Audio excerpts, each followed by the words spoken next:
बनमा में भैया आ जाना बहना के आंगनमा में राखी हर साल होता है बनमा में राखी हर साल होता है बनमा में। presented by Anu Recording Studio DJ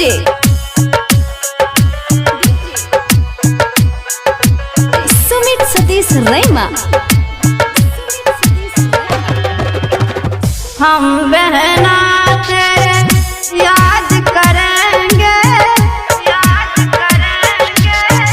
हम बहना तेरे याद करेंगे भैया मेरे कब आएंगे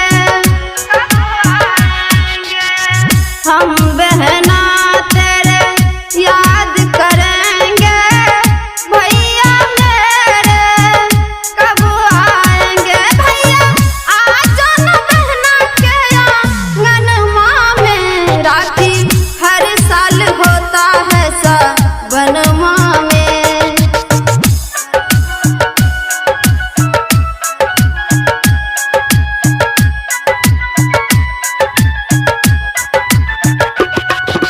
DJ